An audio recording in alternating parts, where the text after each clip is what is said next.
আমাদের বাড়িতে হচ্ছে আম পাড়া হয়েছে। আর এই আমগুলো কিন্তু আমার মেজ আপু নিয়ে যাবে, কারণ যেহেতু ওরা বাড়িতে থাকে না, আমি আর মা শুধু বাড়িতে থাকি। আর বড় অপুরও তো খাওয়া হইলো না, ওর এখনও ছুটি হয় নাই।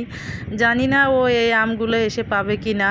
আসলে ও আসবে হচ্ছে ঈদের 2-1 দিন আগে, তারপরও চেষ্টা করা হবে ফ্রিজে রাখা যায় কি না।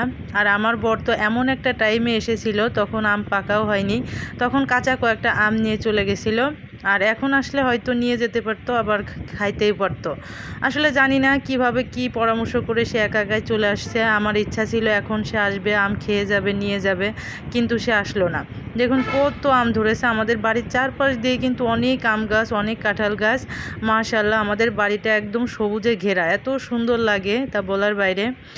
আর আমার কাছে কিন্তু খুবই ভালো লাগে ছোটোবেলার মতো এভাবে আম পাড়া বা আম কুড়িয়ে নেওয়া, আমার কাছে খুব ভালো লাগে। আর এই কুটাটা নিয়ে হচ্ছিল গাছে উঠছিল, এজন্য হচ্ছে এই কুটাটা আবার সরাই রাখা হচ্ছে।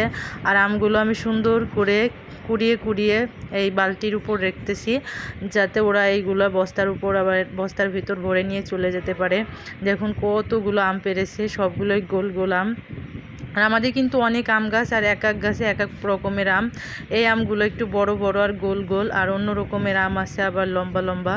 যাই হোক, ওরা অন্য সব গাছে উঠে নাই, এই একটা গাছে আমার ভাইয়া উঠেছিল, আর এই একটা গাছের আমি নিয়ে গেছে। মাশাল্লাহ, আমাদের এই একটা গাছে যে আম ধরেছে তা অন্য গাছে ওঠার আর প্রয়োজন নেই। অন্য গাছের আমও কিন্তু অনেক ভালো, অনেক মিষ্টি। এই দেখুন আমার মা আবার আম সত্ত্ব দিয়েছে। আমার কাছে মনে হচ্ছে যে আমাদের এই মাসটা হচ্ছে আম দিবস যাচ্ছে। আমি তো মাঝে মাঝেই বলি যে আমাদের বাড়িতে আম দিবস চলতেছে। আর আমি তো দিন ভরে এভাবে আম কুড়াইতে থাকি, দুই একটা সব সময় পড়তেই থাকে। এত মজা লাগে, মনে হচ্ছে যে আবার ছোটোবেলায় ফিরে এসেছি। আর বাড়িতে এবারে এসে কিন্তু সত্যি আসলে আমার এই আম কুড়ানো নিয়ে আমার কিন্তু ভীষণ ভালো লাগতেছে। মনে হচ্ছে কি আমি সেই শৈশবে আবার ফিরে গেছি। আর এই মুড়িতে আম দিয়েও কিন্তু রোজ একবার হলেও খাই। এই দিকে আমার মেজ অপুরা আসবে বলে মা হচ্ছে মাছ কেটে নিচ্ছে, আর ওদেরকে এই তেলাপিয়া মাছই রান্না করে মাছকে খাওয়াবে। আর তেলাপিয়া মাছটা বেশি কেনা হয়, কারণ বাচ্চারা আছে, বাচ্চারা কিন্তু অন্য অন্য মাছ খেতে পারে না। এই মাছটা একটু কাটা কম, এজন্য এই মাছটা খেতে পারে।